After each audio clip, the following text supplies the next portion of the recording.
and welcome to Middle Age Geeks, the podcast where we aim to discuss movies, video games, all that stuff. Every week we have a lovely weekly movie review. I'm one of your hosts, Phil, and I am joined by a man who I have no doubt watched this week's movie through the cracks in his fingers, Daz Murphy. Daz, how are you getting on? You're fucking right. I had my pretending to look at my phone, taking notes, and kind of look in at the bottom half of the screen. Jesus Christ. I'm very good, very good. Fucking Jesus, I'm tired. I spent, we're recording on a Sunday, spent Friday filming a mate's wedding, which is something that you just really shouldn't be doing because it's a 19-hour day.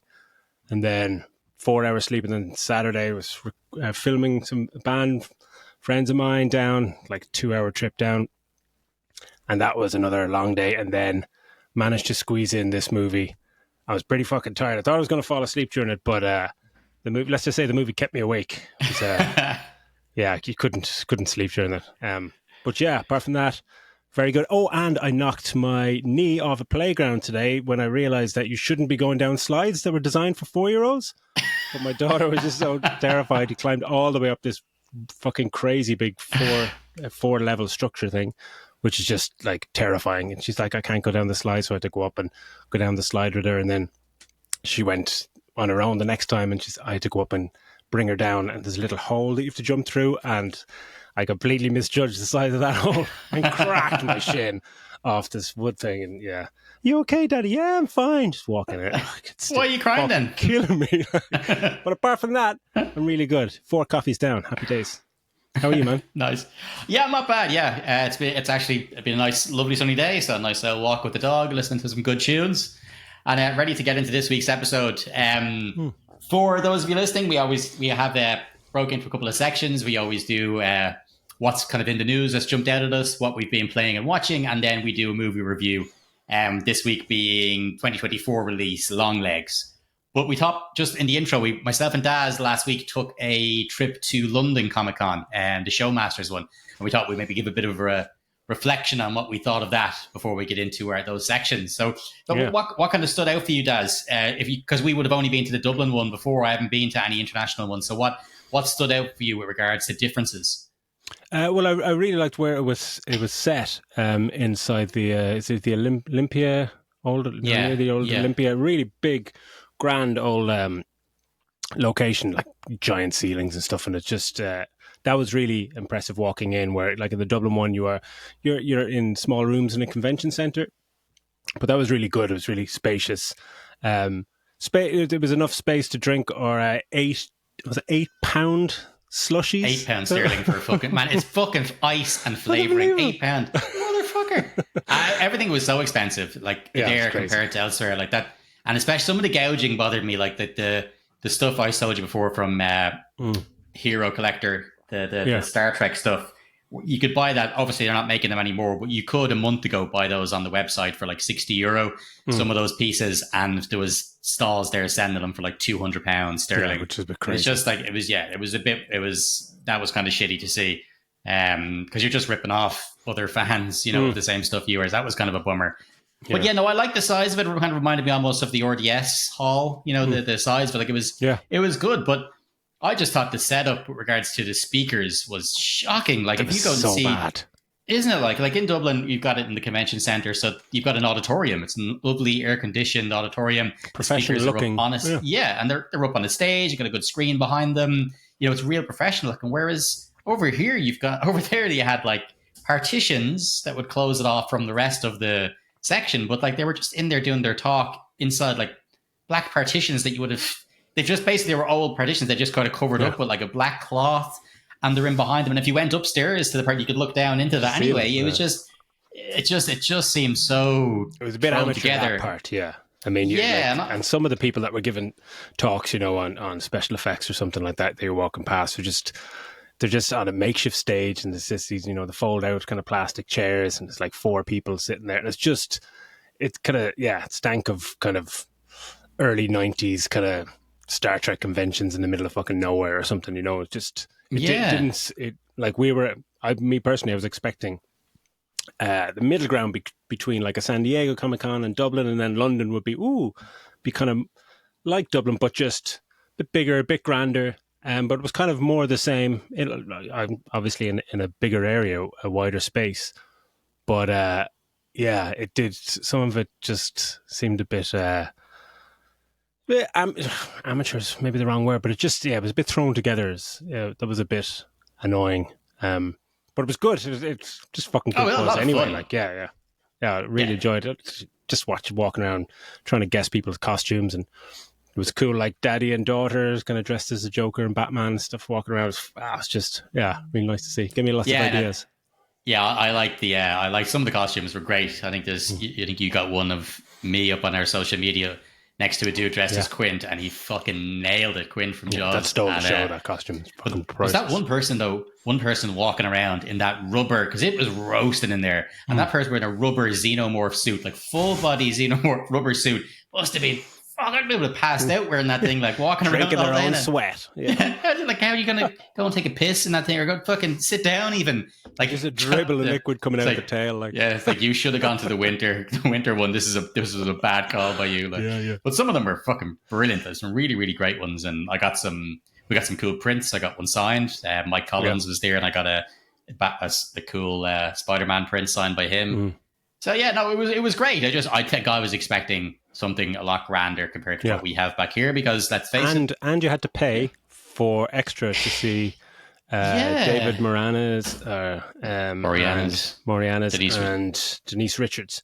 Pay an extra £20 to see them, and that I didn't really like that. We've already paid to go there, and if it was fucking Patrick Stewart, I'd pay £50 to see it. But it's like, these are kind of Z-list people to it was a bit much charging that. Anyway, well, look, we had fun, and some of the photos and videos Daz kind of thrown some up on social media and our Instagram if you guys want to have a look. Okay, well, look, with that little intro out of the way, why don't we get on to what's been jumping out at us in the news this week? So, is there anything from you this week, Daz, that jumped out at you? Yeah, there was the main thing for me was after the success of Xbox during their summer showcase that really knocked everyone's socks off, and it's just like, oh my god, Xbox are back. They went ahead and just out of nowhere announced that their Game Pass model, which is best deal in gaming, you pay your whatever 12-13 euros a month and unlimited access to everything. But then they came out and said, actually, we're changing that. It's raising to, in America, it's raising up from like $15 to $20 a month. I'm not sure what that'll translate in over here. And then they're changing the standard model. Like, you won't be getting all the day one releases, and there'll be a lot of restrictions on kind of games and stuff like that. And they're basically trying to get people to move up to the ultimate, the higher tier. And it just seems like it's such a chaotic behind the scenes decision, because they've just announced all these new games, and it's all the new games, on their showcase had play on Game Pass, day one on Game Pass, all this kind of stuff. And then they changed this whole fucking thing to get you to pay more money, and none of the games have come out yet. It's just like, what the fuck are you doing? And there's been massive backlash online. So like, maybe wait until you roll out some of these games, maybe around Christmas or something, then you can do maybe a price hike, but you need to justify it by giving people some decent exclusives, which they've just promised in the showcase, but a lot of these games are not coming out until maybe the end of the year, and most of them in 2025. So it just seemed like a very odd choice, and I don't think I'll be renewing my Game Pass unless maybe there's a month where 2 first-party games come out, and I'll pay 15 euros for that, or 20 euros or whatever, and get 2 games, and then I'll be cancelling it again. It's a bit shit, because I use Game Pass a lot for just dipping in and out of random games and random, indie games, because I like just jumping into a game for like an hour or two and then bouncing off it and just doing that a lot. But the people behind the scenes at Microsoft it's one step forward, 2 steps back. It's just a fucking disaster, and I think this is not going to go well for them. And you'd spoken before, Daz, in the podcast a couple of times about them and the laying people off, to the amount of money they would have saved by laying all these staff off, and yet they're still hiking up prices. And we saw it with Sony did it last year when they changed they broke it down into tiers and stuff. And I said, right, fuck it, I'm not renewing. And the only reason I did renew is because there was a sale on, whereas if I bought it, it was going to cost me the same price as it used to do, and so I bought it.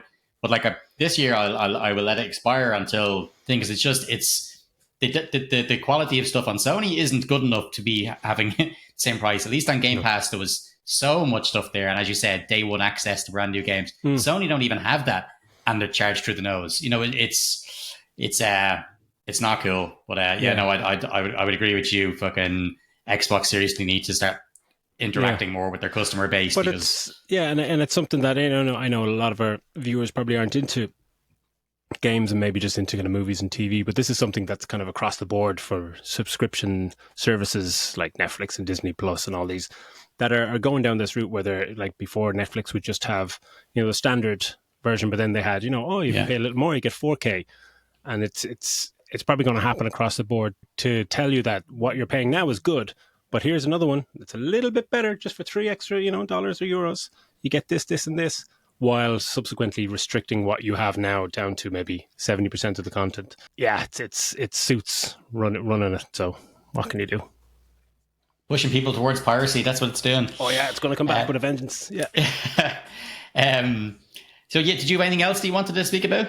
No, not really. That was pretty much it. About the Captain America trailer dropped, which kind of interested. I'm not really, like, I didn't follow the TV series with Mackie, and it's still just kind of strange watching him in a Captain America suit. I kind of thought, looks interesting, looks competent. I'll probably watch it. I'll definitely watch it. But I'm kind of on the fence. What about yourself?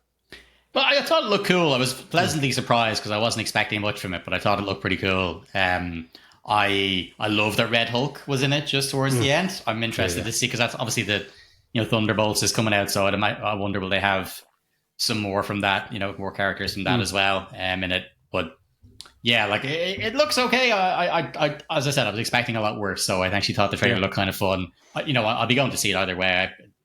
Marvel things on the big screen are always good fun, even if they a lot of them turn out to be shit. It's there's still a lot of fun, so I'll obviously be going to see it. I actually want to touch on a couple of a bit of news myself, just regarding some casting and some set photos and stuff like that. So the casting one was we'd spoken about Nicolas Cage being in Spider-Man Noir, which we're both looking forward to. But the Brendan Gleeson and Lamorne Morris, people might know from New Girl, have both been cast in it now as well. So I'm proper excited for this. Like, I love Brendan Gleeson. I'm dying to see it. Yeah, it's great casting news. I'm really happy with both of them. And then there's just some set photos which are cool. There's set photos of 28 years later with Jodie Comer, who is awesome. I love Jodie Comer. Nice. And then there's more set photos from The Last of Us, which have caused really mixed reactions. Some people excited, a lot of people complaining. What was it? Yeah, like it's photos of Ellie and Dina, going off the rifles and going off hunting. So it's a lot of that stuff in the snow or whatever. And yeah, there's people just giving out about the casting, giving out about everything. Really, usual shit. Like, I'm saying, this is going to be trash. The first season was trash. It's like, well, it wasn't. It's critically acclaimed. The internet's a strange place. On it? I can't fucking wait. I think it's going to be brilliant. The other bit of casting news was, do you know Criminal, the comic book Criminal, by Ed Brubaker, comic book series? It's kind of like a self-contained crime stories. I've only dipped my toes, so I won't say too much more about it that I'll get wrong and be corrected on. But they've done a bit of casting as well. Luke Evans and Emilia Clarke are going to be in that, the live action version of it. Oh, cool. Which is good. It's good for Emilia Clarke, because I feel like she's been cast in a lot of shite since Game of Thrones. And she's a good actor. Yeah. So that was kind of a bummer. So it's good to see she's getting. Hopefully that works out well. And then, just a couple of trailers. Then the Agatha All Along trailer. Did you watch that? Oh yeah, I did.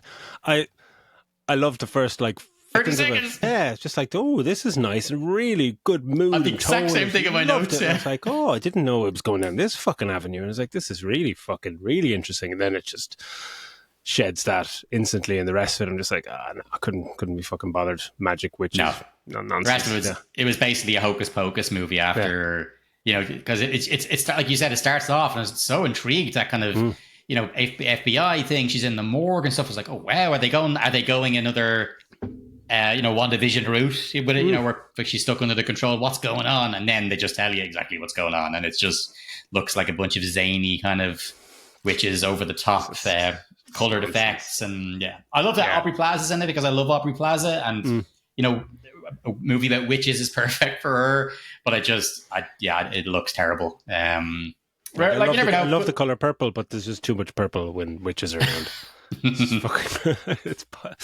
bit fucking bonkers. Like, and there was a couple of other things. There was an Alien Romulus featurette, which was really cool. I like the idea that Fede Alvarez is talking about the lack of green screen, and the scale of the practical effects that they use. Nice. And then the Gladiator 2 trailer. I'm interested to hear what you think about that, and the choice to put a Jay-Z song in it when we're used to 20 years of thinking of Gladiator and Hans Zimmer like this.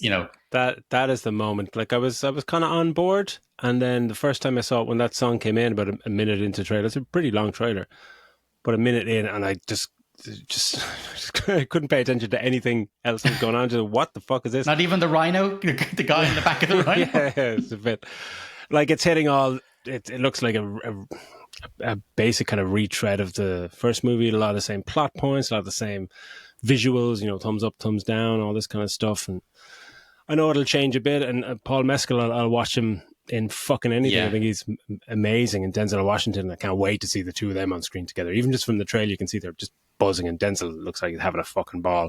I guess it was better than I thought it would be, because Ridley Scott is kind of hit and miss. When he hits, it's out of the fucking park, but when he misses, it's a bit shitty. So hopefully he's got his good directing cap on. But it looks like it's one of those you're going to fucking see that in IMAX, just for, even if it's shit, it'll be 3 stars of entertainment. Exactly. But I'm with you, and that the trailer would just kind of put you through me. I just found the music to be mismatched, and I fucking love Jay-Z. I just didn't think it fit the trailer, and then didn't like the rhino. It just reminded me of the people in fucking Black Panther, riding the rhinos around. It's like, why is it there? You don't need it. Like, because they need to up the game, because the first one had tigers, and that's 24 years ago. We need to let's do more, and but no one was riding the tigers into battle. It wasn't like fucking He-Man on Battle Cat or whatever the fucking thing. Like, this is anyway. He-Man deep cut there. Hopefully it's decent. I think I read that either on Twitter or on YouTube, like the official trailer for it had more downvotes than up, or more thumbs down, I suppose, than thumbs up, which is wild, for a movie with Denzel Washington and fucking Paul Mescal. And you have to think 100%. I'd love to see someone out there that might even try and do it myself, to just take out that fucking song and blast a Hans Zimmer fucking score. There's someone's done a couple of trailers with decent music. Straight away, that would be like, fuck yeah, let's go. Just Jay-Z, love you, man, but it just doesn't belong in gladiatorial epic. It just doesn't fucking work. Well, look, there was a longer news section than I thought we'd have, but there was just plenty that went on in the last week, so worth mentioning. So look, what we'll do then now is move on to what we've been playing and watching. My part here is going to be quite short, as I had plans to watch. Gaming week. I had my gaming week. I ended up going out the window. I had loads of fucking stuff to do. I was doing work in the garden. I ended up fucking putting my shoulder out at one point, so I was just fucking doing nothing. I barely touched the fucking PlayStation at all. I did see a bunch of movies. You had left London early in the day before me. Oh, yeah. So I actually went, it was too fucking hot out, so I wandered around for a while, then went to see 2 movies. I went to see Inside Out 2, which I really enjoyed, and I went to see Maxine. I thought Maxine was great. Yeah. Well, it's kind of the third part of a trilogy. Like, X was the first one to come out, and then they did a prequel, which was Pearl, and then Maxine. Now was the third one, and it's the first 2 were much more, I think, drawn towards horror. This, don't get me wrong, there's violence in this one, but I wouldn't call it a horror. But it's all about Mia Goth. She's fucking fantastic in all 3 movies. She really is. I'm such a big fan. I'm delighted she's going to be playing the villain in Blade. if it ever comes cool, out. yeah. Yeah. 2028. Yeah. I saw, another one, sorry. I saw In a Violent Nature because I'd seen that it was a decent horror movie, and I checked it out, man. It was shite. Like, the dialogue is so bad, it's like a bunch of students ad-libbing. Like, the practical effect. Remember, practical effects are cool. Like, at one part, I'm going to ruin this, I don't care. He gets a hook, right? And he stabs into this chick's head. And then he spins around. And first of all, he punches through her back, through her stomach, right? Comes out through the front.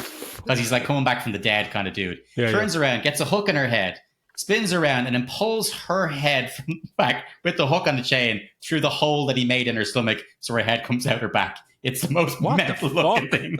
It's insane. Props to the fucking effects department, because it's fucking ridiculous. But the sound and distance stuff is all like, he can hear people having a conversation across a lake, where there's sounds of nature and noise, all the rest of it. Like, it's trying to be an old school slasher, but it just doesn't have any of that campy fun, that you get from it. It's absolute wank. It's terrible. People saying that it's a callback to the old school slashes that we all used to love. It's not. It's fucking terrible. The cuts are terrible in it as well. Like, there's parts where he's walking along and he's supposed to be covering certain distances, and they just cut to him, say, further down the road a little bit, but they don't change. He's listening, he can hear a conversation in the background. They don't change. The pace of that conversation stays the same. So if you want to have him showing that, you're kind of showing the distance that he's covered by cutting here to here to here, then you have to have different parts. The conversation has jumped, but it doesn't. So now it just looks like you've just made an arse of it when you were editing. It's terrible. So bizarre. And then, the only other thing then is the weekly check-in on the Acolyte. Still terrible. What are we on? 7 now? Or is it We're on 7, man. 7. Like, not only are they still continuing to rewrite Star Wars, but they're changing stuff that happened previously in previous episodes, that they're contradicting themselves. There's people that can turn into smoke in this one. Like, what? It's lost? Man, exactly. But not as cool. It's absolutely terrible, and it has one episode to redeem itself. If this gets fucking renewed for a season 2 or 3, man, I'm terrified what else they're going to ruin. It's so bad. Yeah, and are the Jedi still idiots and the bad guys? It seems just like a Jedi shaming show or something. Pretty much, and it doesn't link in with any of the stuff that they have. One of the characters, I fucking forget his name, that's in episode 1, which is only whatever amount of years previous, and he was talking about how there's been no Sith, there's been time of peace, no Jedi being killed for like 1,000 years, and this is set like 87 years before. So this character shouldn't even be alive when the Acolyte's out, but they just went, fuck it, let's just throw him in. Fuck's sake, we've got Sith, we've got all sorts of other mad shit happening that was never mentioned in any of George Lucas's stuff. So they're just rewriting it completely and making so much of the stuff that we would have loved for the last 50 years mean fuck all. It's it's crazy. Like, and hopefully that some of the feedback, I get that it's getting critical success, like from as in critics make it, but I know from all the viewer ratings, whether it's on Metacritic, Rotten Tomatoes, anywhere, it's been absolutely panned. It's down the teens, percentage wise. So please God, like, I mean, don't let her make any more. Just don't. Oh, awful. Anyway, that's mine. What have you been getting into much yourself? I know you've had a busy week. I didn't really watch anything. I watched Welcome to Wrexham. That's just my kind of bite-sized 20-minute kind of show. Just watched late at night. Gaming-wise, I played Dead Island 2, which was a free download, I think, on PlayStation. Which is, I played it for about 2 hours, a fun romp around Los Angeles. Looks fucking great. The physics are fantastic when you're smacking people in the head with spanners and zombies and stuff, and you just see bits of their skin and jaw and everything falls apart. It's joyous fun, but it just wears thin very quick. It's something that you dip into every now and then for an hour or two. I still think the 2 games, though, Dead Island 1 and 2 are the best trailers. Like, the trailers for the 2 games astonishing. If anybody's check them out on YouTube, even if you're not a gamer, check out the trailers for Dead Island 1 and 2. The second one is the first one was the one that went in reverse. It went in reverse. One of the best trailers, incredible, games or movies for anything I've ever seen. It's just, and the gorgeous music that's playing with the chaotic zombie apocalypse, but playing out in reverse, and the music is this delicious kind of piano ballad. It's just the marriage. We always talk about marriage of kind of violence and softer music, and this just worked. That worked like a treat. But anyway, that game is a lot of fun. My main game still is Dredge, that kind of crazy fishing kind of horror shit. It's eating up most of my time. But then I decided in preparation for this that I should give this First Defendant a go. Because free to play, third person kind of shooter. And it's getting into hot water in terms of this live service games with Suicide Squad and all these games just been fucking a hot mess when they're released. And this, obviously, like, these games are built to get as much, like, the biggest player base as possible and try and milk as much money, because obviously they're free to play and they need to recoup their money before it dies a death. But I've played about 2 or 3 hours. I haven't encountered any of that yet. The gunplay is pretty cool. It's kind of futuristic, war against fucking aliens and all this kind of shit. It's nice, but it's fun just to play in these like online kind of lobbies where you just run around the world and then you start a mission, then someone just jumps in with you, and then you play a mission, and you maybe 2 or 3 missions, and then you just disband and go off and do your own thing. I love that kind of element, and you don't need to chat to anybody over the fucking microphone, which is great, because they'll just scream obscenities at you anyway. Fucking 12-year-old telling you you're this and that. Never gets old. But it's got a short lifespan. Like, I kind of enjoy it, but once I come across, maybe something that is like a paywall, or if my progression is hampered in any way, shape or form, then I just fucking jump out. I have no intention to play this for 6 to 8 months. Grinding. I don't really care. If they ask me to grind to raise a level to get to a mission, I just go, thanks, see you later. Cost me nothing, thanks for the memories, bye. And then I tried on the way back from London, I was playing Metroid Prime in the airport because the flight was delayed. Metroid Prime Remastered, that Phil gave me a loan of his copy, and I got to the airport, started playing that, and before I knew it, I was back in Dublin. Just like, fuck it. Played about 3 or 4 hours of it. Fantastic. Looks amazing. Isn't it plays like, it's just like, it's like butter. It's gorgeous. And that's about it, pretty much. Cool. All right, sweet. Look, we'll have all that intro stuff then out of the way. We'll move on now to our movie, as I said, which is Longlegs, and Daz is going to take us through that. So, Daz, whenever you're ready, take it away. Happy days. So this week it is Longlegs, and I was terrified about this when Phil mentioned the possibility of doing this movie. He said, look, it's a horror, would you be up for watching this? I said, no fucking problem. And when we were in London, we were walking by one of the cinemas, just walking outside, and there's a poster for it, and Phil goes, I don't like the look of that quote. That quote had like one of the fucking scariest horror movies I've ever seen. It's just like, I'm going to shat my pants on the street. So a lot of trepidation. And then we had to see this separately because I was busy all weekend. And so Phil got to see it first. And I could have done with a bit of support. So I saw it in a local cinema, a small cinema. And there was actually kind of people, 1 or 2 seats away, and it's just like, just don't be one of those where I make a really fucking loud yelp at one of the scary moments or something. But anyway, we'll set the scene for the movie. It is written and directed by Oz Perkins. Now, you'll know this, is he any relation to Anthony Perkins by any chance? No. Oh, geez, I have no idea. Like, I know him because I've seen a couple of his movies before, but I don't know if he's related. Just when you see Perkins, you're just like, fucking hell. Yeah. But it's written and directed by him, starring Micah Monroe, Blair Underwood, Nicolas Cage. And it is an American horror thriller. And the basic synopsis is the film follows an FBI agent tasked with tracking down a serial killer who she realizes she has a personal connection to. So what we'll do, and what we normally do, we'll give our kind of brief short review about it and then get stuck into the nitty gritty and go full spoilers on this. First, we haven't talked about this at all, so I'd love to hear your thoughts on the movie. Well, first, before we get into that, my cinematic experience is something that the exact opposite of what happened to you last week is I went into the screen, misheard your man telling me what screen I was in, sat down in the front row, eating my popcorn, and the first trailer came on, and it was Paddington in Peru or something. I was like, that's weird. Kept to eat my popcorn drink, and then the next trailer, but it's Moana 2. I was like, fuck, I think I'm in the wrong screen. There was something to do beside me. He was like, this is Longlegs. He was like, no, this is Inside Out 2. Fuck. Fucking quick ran out and got into the right screen just in time. Like, imagine showing Paddington 2 before it. Like, just anyway. Get people in the mood.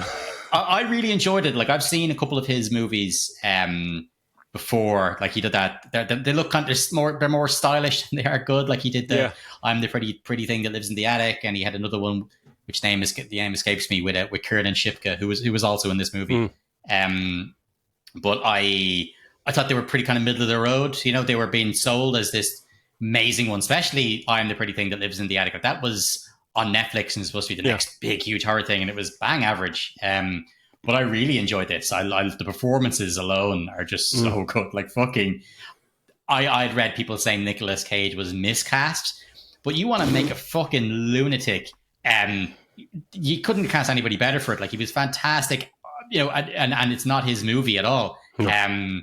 But I loved him in it. I really enjoyed it. I thought the horror elements were kind of kept down quite low. Like there's a little bit. It's taken from so many other things. You know, with the stuff with we won't go into it, but you know, the stuff from like remind you of the Zodiac. It'll remind you of a bunch of other 80s horrors, like your Silence of the Lambs, and because it's the female agent and stuff. It's But no, I really enjoyed it. I love the feel of it. I love the performances from actors who I don't see in a lot of stuff, like Alicia Witt and stuff. She was really good as the mother. It was just it was really, really enjoyable to watch. And there's a few things I wasn't a fan of, which we'll get into when we get into the spoiler section. But no, I thought it was really, really good, and I'm delighted that we get to talk about it. Yeah. What about you? Really enjoyed it. It wasn't as scary, and the things I hate about scares. And actually, Phil, when he saw it before me, I just texted him without asking anything about the movie. It's like, out of 10, what is it on the scare factor? Because I just have a scare factor. I don't even know what it is. Anything above a 2 is terrifying. And he said, it's not that scary. There's just one jump scare. And thankfully, you told me about the jump scare and you said it won't affect the movie or the plot. It's like, brilliant. And I was like, fucking sweet. And I obviously should have written it down because I completely forgot. And when that part happened, I just went, fuck me sideways. But I really enjoyed it. Performances I thought were fantastic. The mood and tone that this movie sets is obviously the director is obviously a big fan of Seven and Silence of the Lambs and the Zodiac. Yeah. And while I don't think I think the movie thinks it's kind of smarter than it is at times. There's kind of, I wish it didn't go down a kind of supernatural kind of avenue, which it kind of says in the trailer a little bit, but I was hoping that it didn't. Last act was a bit off for me. I wish it stayed as a really serial killer hunt movie, because Nicolas Cage as that serial, and there's a decent mystery it kind of sets up at the beginning, but I don't think it gets paid off that well. But his performance is just fucking mesmerizing. We've talked a lot about him in recent weeks about movies about playing in understated role and just plays down the thing, and he does that to a certain extent here. But there's moments then where it goes full fucking Nicolas Cage, almost to the point of like, oh my god, it's Nicolas Cage. But it's just, he has that range to be. I didn't know he could be so creepy, but his voice and stuff. It's just he's really and giving him the old Mickey Rourke facial as well. Like, I mean, they put all the prosthetics and stuff on his face as well, just fucking add to it. The fact that the skin being so pale white and everything, really, it's I was a fan of letting them go nuts with it. Absolutely. Like on a star scale, what would you give it? I'd say probably 4. I think 4 out of 5. It was really, really, I really enjoyed it. Like I for a change, I love all the supernatural stuff, but I totally agree with you. I think that they could have had the mystery gone along, and they really did lean into the satanic stuff. So maybe have it around the satanic panic, which was big in the 70s and 80s, and maybe have it around that, and it seemed like it's in the supernatural realm, but we find out it's not. It's just this fucking other shit that's been going on. And I thought that maybe would have been a cooler direction to go. I think the supernatural element wasn't needed, but that's his thing. If you've seen the other kind of feature length movies he's done, that is what he puts into them. It does. They do have that element. So I guess it should be expected really from him. Yeah. I'd probably give it a strong 3 out of 5. I think it's just the last act, and it doesn't really didn't like it. It plays fine, but it just that's just a personal thing. I just wish it hadn't gone down that supernatural element, and I think I would have liked a bit more time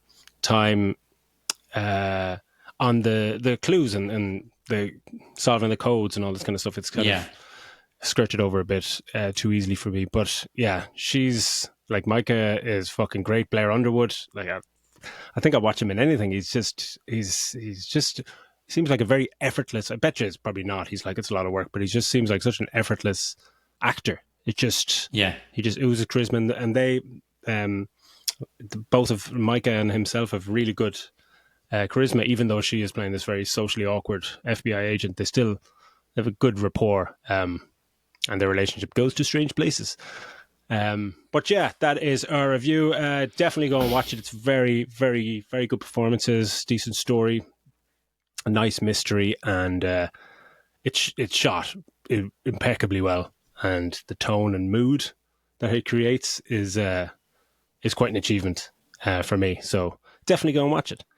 And that's our review. No, okay. So let's get into the nitty gritty. So we open. Oh yeah, I might need a bit of help from the start because I walked in about 10 seconds before Longlegs appears in that opening scene, and I don't know how much I missed. Right, so it opens in the flashback in, I think, 1974, around the snowy house, where the girl is walking around the house. That's where I walked in. Same thing fucking happened. Same thing happened to me. I told you because I missed the fucking thing. Yeah. So we don't know how this movie starts. Yeah, but I don't think that's massively important because it's filled in later on. So anyway, we open with a girl walking around in the snow, and she hears a creepy voice, and it's obviously in the 70s or something, and it's a creepy voice. She turns around, and then there's literally, and I thought it was an old woman at the start because I'd never seen any fucking trailers. It's like, this is a creepy old fucking woman. What the fuck? I thought Nicolas Cage is in this movie. And the kid is just looking, and they frame Nicolas Cage Longlegs so well for the first hour of this movie, where it's framed where you only see his mouth and chin. Which is just really, it's such a great choice. And his outfit. His outfit against the snow as well, because the fact that it's always snowy, he's basically wearing this white, albeit fucking stained and stuff outfit, but it just, that with the pale skin, the whole lot, I loved that color lack of contrast. I just thought it was excellent. Really thought that looked really visually well. But that when she's kind of looking around, and when she looks left and looks right and can't see anything, and I like this type of jump scare where it's not a cheap one, where she just turns back again and it's just like Nicolas Cage is there, like, hello, that creepy voice. And I don't actually know what the title refers to, but I keep saying she in my notes. It has she until I realize it's Nicolas Cage. But the Longlegs says like, "Oh, I wore my long legs today." Some reference to being like taller than kids or something like that. It's just like, what if I just bend down? And goes to bend down, then it cuts to titles, and then we get our Longlegs title. I love the way they do with the titles. It's still like that. All the flashbacks are shot in kind of 4:3 aspect ratio, like old 16mm Super 8 stuff, which is great. And then the title screen comes on, it just has Longlegs and full blood red, but then the screen expands out into widescreen. It's just like little things like that. You just go, oh yeah, that's fucking cool. Yeah, an editor somewhere is just going, yeah, I love that. Yeah, you can nail that. Absolutely. And then we get our chapter title then, part 1, which is his letters. And this is where we cut to the FBI police precinct, and everyone's on the hunt for a killer, and we don't know if it's Longlegs or whatever. And we're introduced to Lee Harker, played by Micah Monroe. She's a young woman, apparently like kind of new on the force or something like that, or maybe recently graduated. or is new on the team, and herself and her partner, I don't know his name, they go out looking door to door in a neighborhood to try and find the serial killer. And then this is their kind of first instance of, maybe a little bit of supernatural, which if they stayed on this level with kind of Harker's kind of senses and stuff, that would have been cool. Yeah. I like that kind of aspect. But she senses something when they're in the neighborhood, and she says, he's in that house. And her partner's just like, how do you know? And she's like, I just know. And they're about to go away. And he says, right, okay, we'll check it out. And her partner goes to check it out, rings the doorbell, and the door opens. And then he's shot in the fucking head straight away. And it's just, fuck yeah, I love that. It's brilliant. It was awesome. Just like, holy fucking shit. Just, and just like to set the tone for like this is all shot. It's very moody and like extreme wides, not too much editing, lots of really just pans with cameras and stuff like that, really shot like a 70s 80s movie. And it's that movie where you can just have a shot of a street and there's no fucking really ominous music or anything. It's just a shot of a street, but you just feel uneasy and you're just going, that's the filmmaker, they've just done their job. You're just going, this is making me really fucking I'm kind of trembling a little bit and nothing's happening. So when he gets shot in the fucking head, it's so fucking cool. Then Harker runs in after him, gun drawn, and walks into the bedroom and sees the killer just sitting on the bed, and she apprehends him. And it just ramps up to such a alarming level so quick. It kind of puts you on it. I thought the movie's just going to be a slow burn trying to catch a killer. So I loved how they play with your nerves and the tension.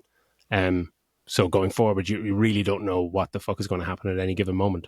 What were your thoughts at the start of this? Just love how because I didn't know which way it was going to go. I thought I was like, oh, this better not cut to 2 months earlier, or something like that. And this was the end, basically showing us catching the guy. And, that was don't fucking do that. But luckily this guy was not related to, what we were after really at all. Yeah. I love the pacing of it at the start. I will say something that is throughout the movie is like, for fuck's sake, breathe through your nose. Like, I know it's obviously a choice by the director, but it's just each scene that she's in where she's supposed to be going, it's just like through her mouth, through the whole thing. And they focus in, they really make that the focus of it to show how that she's terrified and that's her thing. It was like, she's trained. She's a special agent. Okay. So, but she's in so many circumstances, but she's, no matter what part of it, they make this big thing. And I know why they're doing it, but I'm just like, she wouldn't be doing that. People don't do that in general. Like, why make her this just weird mouth breathing person? It was just, I didn't like that. By the time it happened, like the fifth time or whatever was going on, I was like, girl, breathe through your goddamn nose. Like perfect example to use in relation to that is Clarice Starling from Silence of the Lambs, when she is just gun drawn, just roaming around the house, terrified, and it's just in her eyes. She's making all the moves, she's doing everything that an FBI fucking agent should do, and Lee Harker in this movie makes a few questionable decisions for just like, have you really gone to fucking police school? But and Clarice Starling isn't full special agent, I think, until the end of it. Like, so and even at that, the only time we get that kind of heavy breathing thing from her is in the night when she knows there's a guy in the house with a gun and he has the night vision goggles, the lights are gone, of course. But she's just walking around and she thinks she hears a noise and it's the main focus, it's the main sound that we hear, and I found that that was grating a little bit. I thought it was a strange choice. Obviously it's a directorial choice. I just thought it was a bit of a strange one. Following that incident, Harker has some kind of mind evaluation session in a dark room with slides back at the precinct or somewhere, and we kind of find out through some chats between herself and her boss that she's like half psychic or half psychic. It's not really touched on too much. Yeah, it's kind of isn't it kind of clairvoyant or whatever? Like he says something. He has some line like a half psychic is better than no psychic or something like that. But I think it was like, I don't know. It was I thought that because I suppose this would have happened in what do we say this was? This was in the this is set in 90s, isn't it? Yeah, Early 95, 90s? I think. Yeah. Yeah, and gone through the 70s or gone. So I think maybe this scene where they're sitting in that room is maybe something like the MK Ultra stuff, where they used to go through brainwashing and all these different tests. So maybe it was a hark back to I know that stopped in like the 70s or 80s, but maybe it was a hark back to that. But it looked like it was one of these tests. It kind of reminded me of fucking Blade Runner, when he has to sit there in the room and give his answers to what he sees, and they're just showing this. Rapid fire pictures, and she's to answer. I see this. I see this. It was cool. It was one of these things where I was like, okay, what direction are we going in here? But really pick it up too much. But like, it turns out then we find out that the cops have been following the serial killer who's leaving mystery codes for like 30 years, and he leaves letters at crime scenes, and they're always signed Longlegs, and it appears like someone is making fathers murder their entire families, and the victims' families have daughters with birthdays on the 14th of the month. We're kind of given that, and there is a montage then of some of the murders, and what I particularly loved, just from an audio point of view, is they play like over the montages some disturbing 911 calls of the murderers ringing into 911 saying like, it's not my daughter, I have to do it, he's making me do it. And it's just that alone, like, it's just from an audio point of view, it's like fucking hell. And you get shots of fathers coming in with fucking hatchets and killing people, and yeah, I love a good montage. It's a good montage, sets the scene. It's pretty fucking cool. But then we kind of see Harker and her boss, Agent Carter, Blair Underwood. They kind of go out and have a drink and bond about the case and stuff like that. And as I was saying, there's some decent chemistry between the two. And then he gets pretty drunk. She doesn't drink. She drives him home, and he goes in, and the kid. It's kind of a bit of a strange scene. It's just like it's almost like they need to set something up. So when he drives her home, he says, "Come in and meet my family," which I just don't think he'd fucking do. He'd be like, "Fuck off, I'm going home." And Langer's like, but I love how awkward she is. She's like, "Do I have to, sir?" Yeah. Okay, but he's her boss, so she goes in, and then his daughter's, would you like to see my room? So she goes up and into the daughter's room, and they chat about, gymnastic trophy. But she's fantastic in that scene. Like the awkwardness. Like she's just in this little girl's room, and she's sitting on the edge of the bed, completely straight back, as if this is the most alien place in the world for her. She's just kind of she's looking around like Data from fucking Star Trek. She doesn't know what. Like everything is just. I love really her. Yeah, she's really, really good in that scene. I really enjoyed that.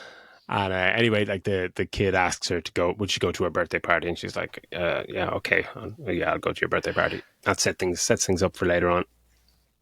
Then we're in Harker's house when she's trying to call her mom, and she hears a loud knock at the door. This is late at night. She bolts the door, and then she turns on the outside lights, and she's looking around to see if she can see anything. She thinks she sees a figure outside, and this is one of those moments where just fucking stay inside, just lock the doors and just get under the bed or something. So she goes outside with a gun, and it's just beautifully framed, the scene where she goes out and you see her looking around, and just behind her in her house you see a figure now in her house, and you're just going, fuck this shit. Like, so she goes back into the house, and you just, it's just fucking terrifying. But she goes back into the house, and she notices there's no one in the house. She thinks there's no one in the house. She doesn't really look too thoroughly, but she's halfway through looking. She notices there's a letter in her house, and it says it's from Longlegs. And here is like one of, what would you do, Phil, if you just noticed there's a serial killer in your house? You're outside, the serial killer's in your house moments before. You run inside. You don't really even look for him or look for them. And you see a letter signed by that serial killer.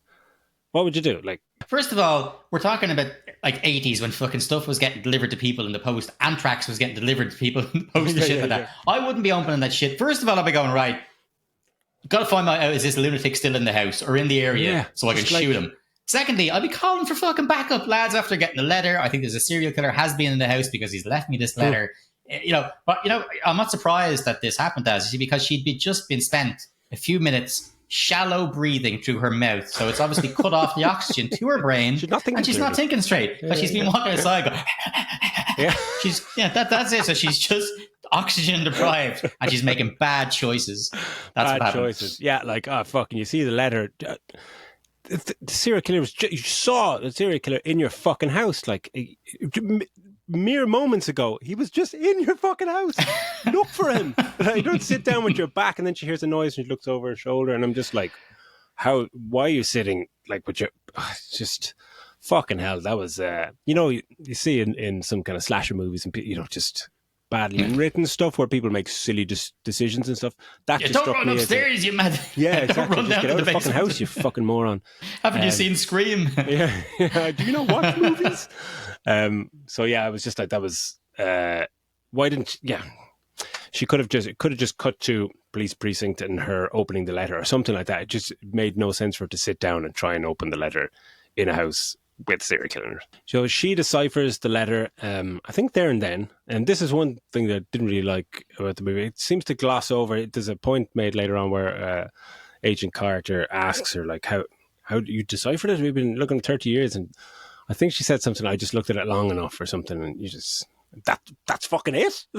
Imagine if well, because they had a line later on. I must have been looking at this stuff too long because she's fallen asleep on the floor before he invites her for the drink, and the line is, I guess I was looking at this stuff for too long or something along those lines. So it was a callback to that. But I think was there in the thing really quickly, Yeah, but was there a thing in was there some sort of cipher for her in the stuff that he had sent, in that letter that allowed her to do it? And it says in the letter that he sent to her, if you tell them about this, I'm going to get your man. I'm going to cut off her saggy tits or something. It says in the letter. So I think like she figured it out from what he had sent, but she wasn't allowed to tell her partners and shit because otherwise her man would get killed. Yeah. Okay. Yeah. But she deciphers that, and we then get the cops at another crime scene briefly. It's just fucking horrible. Month-old bodies and maggots, and it's just Can I ask about that scene, Daz? Is this because they had a cat in one of those cat carrier transporter fucking things? Is the implication that the cat has been eating these people? Because the cat, it's been a month, so there's no way the cat's been inside this container for a month because it'd be brown bread, whereas the cat's fully alive and yelling at them. Actually. So was the implication that the cat has survived by eating the remains of the human beings, because apparently Jesus that's what Christ, cats will fucking do. Dark. I didn't get that. I just thought this is just fucking because I saw the cat shot, but I was too busy thinking about the maggots and the dead bodies. Fucking maggots and just going, I expected just dead bodies. Didn't really expect the maggots part. Just like fucking hell, just about to tuck into a fucking wrap. Like, oh no, fuck me. But yeah, and then around this time with them, she's saying, or we find out she's kind of looking into cults and the codes and linking them, and she finds his algorithm and stuff, and she figures out the dates of the killings and who's next by just writing out all the months and days and circling the days people were killed, and then just folds the paper in half and then makes it inverted triangle out of the numbers, and it's just like, what? Okay. It was a bit of a letdown, because they've been studying these letters for there's 20 years of this shit going on, people getting killed this way, and so for her to basically just go, actually, if you put the dates this way and then this way, it goes down, you can see it. Yeah, then it looks like it's going into a perfect thing, but there's one date missing. It's like, well, surely someone over the last fucking 20 years, at least, expert code breakers and stuff might have come across this, that you've managed just to draw this fucking line. It was a bit. Yeah. I get what you're saying. Yeah, that was a bit much. Because I like the angle, as you're saying, where he gives a letter to her, and almost to kind of give her the option to solve these decades-old cases with something that she now possesses, and show that in a more interesting way than folding a piece of paper and drawing a fucking triangle. But and she finds out that everyone is killed within 6 days of the daughter's birthday, which it didn't really make any sense. But I think in one of the things that he sent, or what they deciphered, was that there's a girl that we're introduced to shortly called Carrie Ann, and I thought at first that she escaped the family murder, but I think she run away in a flashback. I'm not sure what happened. It sounded like she wasn't there when she wasn't there, and the whole family was killed on her family farm. And they figure out that she is important to this, so they decide to pay a visit to her family farm. Or there's something, it says something about a barn, so they have to go and try to find Carrie Ann's family barn, and then they said they'll visit her in a mental ward afterwards. And they decide to go to visit the family barn at fucking midnight. Just go at fucking lunchtime. just go at fucking lunchtime. It's creepy fucking family barn. Oh my god. But yeah, they decide to, or they get to the barn and they find a crucifix on the ground, and underneath the floor, clues, and underneath the floorboards he's left clues to find this box, and inside this box is this creepy fucking handmade doll, very well handmade doll that kind of resembles a small girl. And then when they get back and crack open the skull of the fucking, at one point I was like, is it real or not? Because it seems like they're getting an autopsy. I was like, I thought they were going like House of Wax style with it, where it was real people underneath the thing, and they were going to find a skeleton that someone had made into a real thing. I thought that's where they were going with it, but they weren't. It's an actual doll. And inside there's like a little fucking bauble kind of thing. It's like a sphere, like some sort of like. They didn't say what metal it was made of, did they? But it was like a sphere that was inside where the brain would be. Yeah, but they put a kind of a ultrasound thing or something up to it, and they said, "Oh, it plays some kind of frequency comes out of it." And this is when I was kind of getting a little bit worried that that it's going to be something about possessed fucking dolls or something. Because they kind of at this part, they'd kind of already done where you could, each time she's kind of in the vicinity of, this bad guy or supernatural thing, you've heard this kind of whispering kind of in the background. And then when we cut to the guy who's the coroner, who they have opening, I don't know why the coroner is the one that's been left open up this doll. He puts the yoke up and he's like, it's weird. He goes, I was working and I just kept thinking it was saying the name of my, was it dead wife or ex-wife or something over and over again. So like, okay, well, is it just that different people hear different things from this? Is it now going to be all about the frequency that comes from this thing? And I just, they've gone into, as you said, the supernatural stuff now. I think this movie would have been way more interesting if they didn't. But anyway, continue on there anyway. But then before they go to meet Carrie Ann, then we get probably my second favorite scene. It's a fucking excellent scene where Longlegs goes to a petrol station and nothing happens in this scene whatsoever. No killings, no nothing. But he just goes into the petrol station and goes up and he's chatting to the young girl, and you think she's going to be fucking murdered or something like that. And she's a young girl and she's like, do you want anything else? And what he's doing with his hands, where he has his hands over his eyes, he's opening one hand showing, and at this point we haven't seen anything above Nicolas Cage's mouth. So this is like peekaboo, peekaboo, and showing, and then just removes his hands, and you see the Longlegs in full glory, and it's excellent fucking makeup. It's so fucking creepy, and it's so just, it could be that fucking kooky lady or man that just comes around from time to time, it's just... And that's exactly how the girl plays it. Like, she shouts at Dad, that creepy dude's here again. Like, they just... As if he's just a harmless weirdo from the town, when really he's been part of these killings that have been going on for decades. Yeah, exactly. And then subsequently following that, we see Nicolas Cage just in the car, just driving along, and starts... This is when the kind of Nick Cage bits start to come out, just kind of screaming and going kind of... You kind of start to see a smidge of Nicolas Cage kind of come through the character, but it's still fucking glorious. It's just so wild. Like the character is played, there's so much subtlety to it, and then absolute just fucking 11 out of 10 madness at times. It's just it's glorious. And I think he's the only actor that I think could fucking do that, like who could just scream like and you just go, wow, you're fucking mental, because you are mental. He's singing it, like he's singing the scream. He's like it's wild. But then they go to meet Carrie Ann in the mental ward, and this is Kiernan Shipka. I thought she was great. The small little role that she had. Talk us through this one, she's brilliant.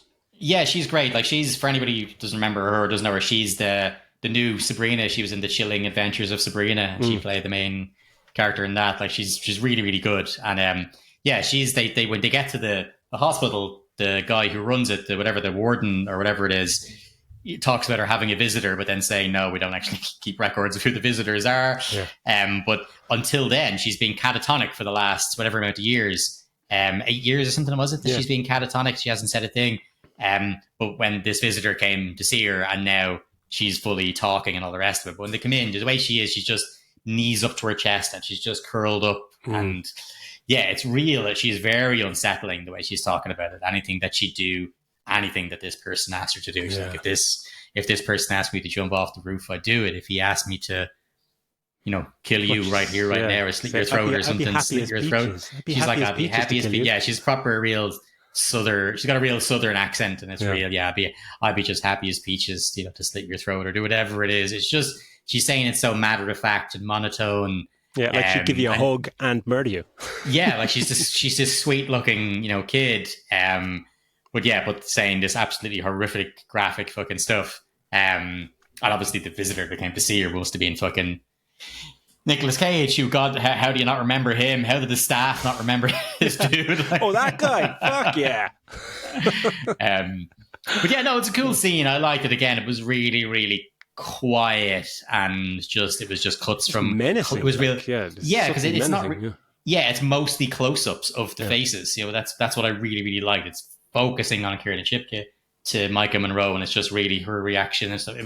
I really loved it. I thought it was, for such a small scene and a small part, but Kieran Shipka played it really well. I thought it was unsettling in a really cool way. Yeah, no, fucking really, really good scene. And then, like, after that, we are back at the police station, and Agent Carter says that he read Harker's file, and he said, like, you must be hiding something. And he said that we have a record of your mother calling 911 about a creepy man, around the house, wandering around the house, or the location back in 1974. And that's when we kind of go, okay, that was a flashback at the start of the movie, and we know that her birthday is on the 14th too now. And then we then get kind of flashbacks where we see the mother seeing a car approaching the house back in the 70s and getting a shotgun and stuff, and it's it's kind of fucking creepy.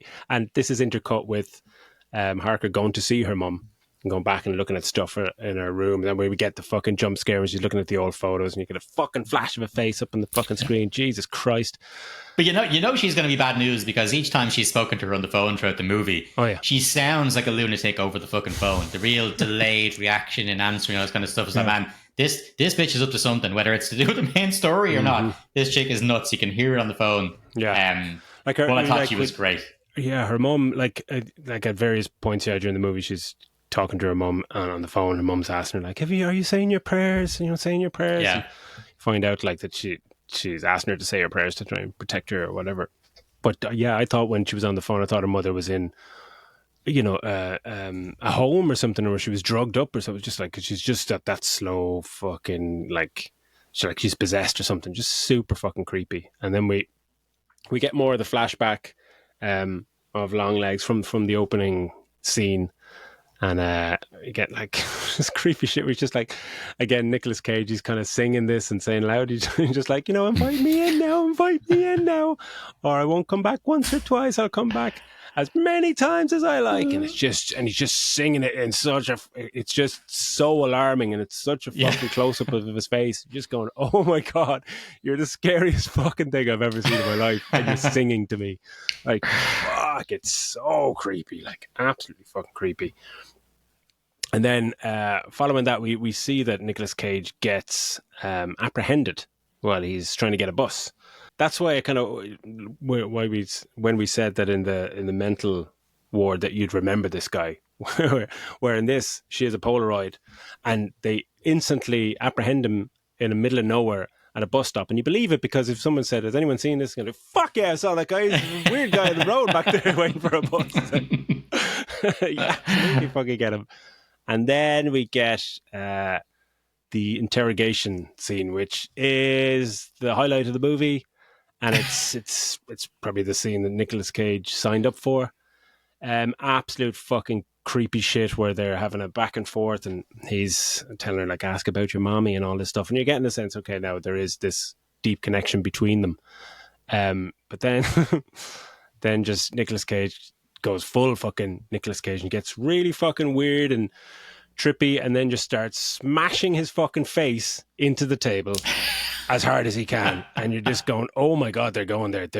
This is happening. Just fucking wallop, and then every time he comes up, there's blood splattering all over her. She's against the wall. Parts of his face are fucking missing. Like his nose fucking breaking it, off. Then he smacks it again. He's obviously smashed his fucking his nose up into his brain, and then like he's fucking dead. And it's just, you know, at that moment, just like, and breathe.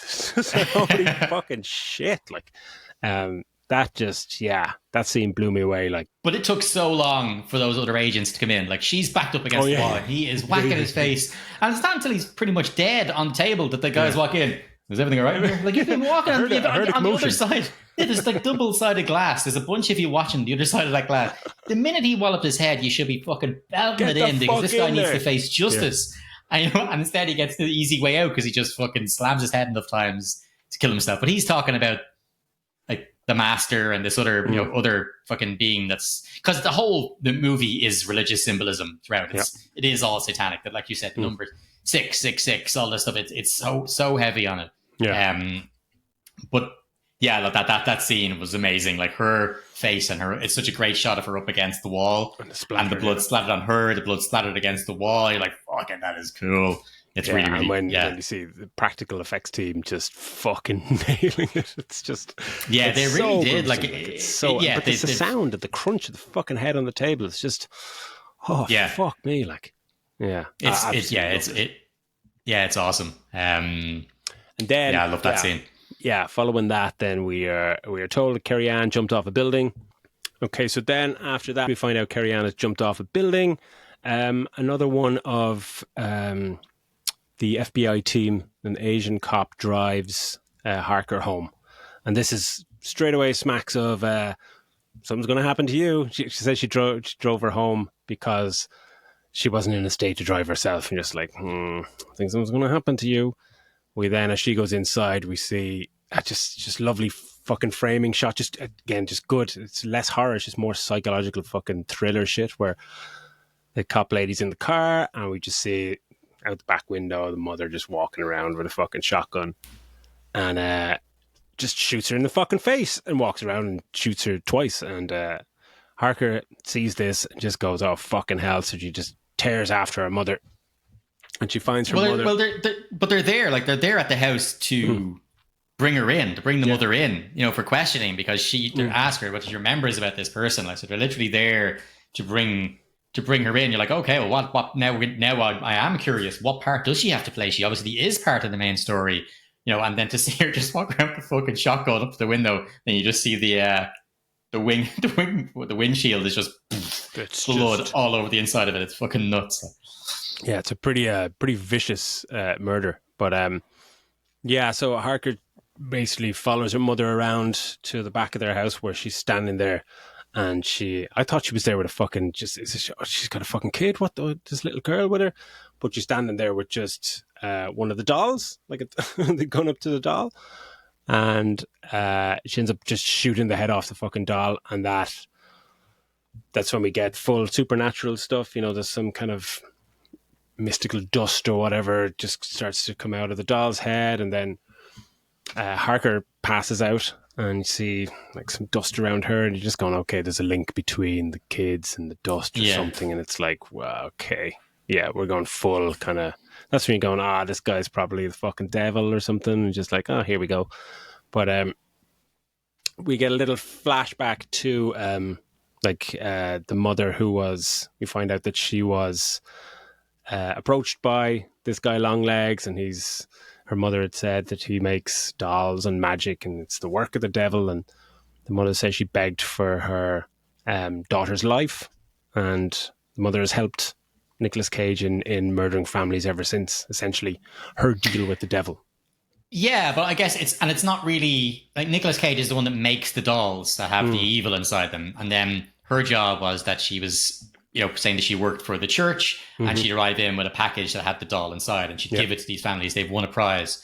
And it was something about the doll. The doll looked exactly like the child that was of whatever the family was. And that worked, right? That was and it worked. And the father then, whatever happened, the father went on and killed the whole family, butchered them, axes, knives, whatever the fuck, and kills the whole family. But like you said, Daz, at the start, you didn't need to go because the whole mystery at the start Possessing is people, there's no why is the father killing all the family, because we know that he is, because there's no prince for Longlegs, there's nothing else there. But has nobody made the connection? Have these people who've gotten this doll, the whole thing is, have none of these families told other people, weird, we won the church lottery and a doll got delivered today. Have you not told anybody on the phone? Yeah. No one else in the neighborhood knows, you know. Yeah, because we've got all these families that it's been happening for decades. Has no one said? And then they're kind of going, hang on a second, we've spoken to the families things, and even if 3 of them out of all these families have said that someone came and brought a doll, and they go, okay, well, hang on a second, why would they answer the door? Let's backtrack, let's find out who this was. It just seemed, I'm not going to say it's a movie about satanic stuff, but it seemed, that part seemed implausible. No, you're right with that. Yeah, and the last piece of the puzzle that she figures out is that Agent Carter's daughter's birthday is the last one. So she's like, oh, fuck. So Harker legs it there with great urgency, which we'll talk about urgency again in a minute. But she gets there and her mother is already there in the Carter household, sitting there, and Carter's there with his wife, the mother's there, and his kid is sitting beside a doll who looks exactly like her. And it's just like, oh, fuck. And it's cool because as much as I don't really like the supernatural elements to it, again, it's a very fucking competent scene by this director. He's like, it's very unnerving. It's very kind of fucking chilling. Just going, fucking hell, what's... And Blair Underwood's great. Blair, because he's just shifted into this proper, just like, yeah, you know, he's not fully fucking angry now, but he's cutting off his wife, just going, you fucking do you, whatever. And they said, the wife goes... well, I'll go into the kitchen and make some tea or whatever. And or Agent Carter goes, well, we'll both go. And said, yeah, we'll both go. And then we'll come back. And he's like, no, I'll come back and you'll stay in the kitchen. You're going, okay, fucking hell. But then Harker's standing there and she just watches the two of them go off and go into the kitchen. And like everyone, like she knows what's going to happen. Everyone knows what's going to happen. And she just doesn't fucking do anything. There's nothing stopping her following him. She's got a gun. She just stands there while we hear Carter murder his wife in the kitchen, and it's just, is she possessed? Like, what the fuck is going on? Something he about, just comes out something with about a her being knife. Frozen. That's what. Yeah, there's something about her being frozen. I don't know. Like, I mean, I didn't get that at all. Like, obviously he comes back in, and she unfreezes and she shoots him a couple of times. Doesn't kill him. Like, it's totally, the whole end of it set up for a sequel, because she shoots him what looks like in the shoulder and in the hand. Now, Alicia Witt isn't coming back because she fucking shoots her ma bullet to her head. Right? She gets a bullet straight in the forehead. But it's a weird one. Like, I wasn't totally sold on the ending. I found it unsatisfying. Even if you are setting up a sequel, I didn't think it was a great way to finish the movie. Because we end then with a scene back in the interrogation room, obviously like a little flashback to, let's end it with a Nicolas Cage shot. And he's smiling and winking in the interrogation room, which, like, as if, you know, he's won or something. I didn't really kind of get that. It did kind of finish, not so much with a whimper. I think that'd be too, that wouldn't be nice enough to the movie. I think it's anticlimactic. Yeah, 100% anticlimactic. You're kind of going, oh, okay. But, and the minute it finished, I was like, oh, that's a bit disappointing, the ending. But then on the drive home, it's just like just remembering all the fucking good parts and going, oh, actually, no, that was fucking cool. This was cool. That was cool. But oh no, like it is. I think the ending could have been better. And I think if you want to go full supernatural with it, well, then at the end of it, at the climax, you need to have it fully explained. Like, I shouldn't be sitting there going, why was she frozen? Why didn't she do that? Or what exactly did the black smoke do? When Alicia Witt shot the doll and the little ball inside his head exploded and the black smoke came out, and she goes, I'm freeing you. You're free now. Yeah. No, why did she pass out? Does she mean that now she's no longer under the spell and she's not going to, she's not under his spell, so she's not going to jump off a roof like Carrie Ann? Yeah. There's not enough, and it looks, plenty of stuff is explained throughout it, but I just think that if you're going to go all satanic with it, I think you need to give a bit more. There needs to be more time to explain things, because once you go down the supernatural path, yes, you can kind of skip over stuff to a certain extent, but a lot of the time you're opening up so many can of worms and so many potential, not so much plot holes, but just questions from the audience going, but why? Like, where if it's just a straight up fucking serial killer that you're trying to catch, and this guy's fucking weird, wacky, kooky, whatever, menacing. I love that whole being one step behind of a killer, that kind of stuff, like Zodiac. Oh yeah, even though like you make a breakthrough, you're still fucking or Seven. He's Seven, you literally got the guy. Ahead of you know what I mean? Yeah, you got him. Yeah. But exactly. But if they just kept it to just that serial killer in the pursuit, and then you catch the serial killer, and then he kills himself in your interrogation room, and then what's the following 20 minutes after that, or that would have been more interesting. Or the killing keeps continuing after that. And you're going, hang on a second, something like that. Catch the guy or something like that. Yeah, I think would have been way more interesting. But as I said, this is the type of director that he is. This is the movies that because he wrote and directed. And I think this is the kind of stuff that he does. He leans into the supernatural stuff. So yes, you knew it was going that way. But like even the small things that I've complained about in this really don't take away from how well made this is, how much I enjoyed it. Like it looks absolutely gorgeous. It's got an 80s feel without a cheesy 80s feel. It's got, even though, and like this is early 90s, it's set in, but I feel more it felt more 80s, maybe because there's a lot of stuff kind of going back to it. But yeah, no, it was a great watch. I love the sound. I love everything. The Micah Monroe's breathing. I thought she was fantastic. She's definitely a modern scream queen, I guess. Now she's been in a few horrors at this point now, where you kind of her and Mia Goth, who I mentioned earlier, are kind of your modern scream queens at the moment, and they're both excellent. I think she's great. I hope she's in the sequel to It Follows. She was in the first one. I must check that out, actually. I'd like to see more of her stuff, because she was very striking on screen and does a lot with very little in terms of she doesn't overplay things whatsoever. If she gets her breathing under control, but she looks the part. Like, she's pretty fucking cool. Yeah, no, I'd echo that pretty much. I think we're on the same page here, but cinematography wise, definitely the use of like indoor. Just they use anamorphic lenses, which give you that such an extreme wide angle without losing any clarity or whatever, and it just allows camera operators to just pan across indoor locations without cutting. You're not disorientated in any way. It's you're shown everything, which is almost more unnerving.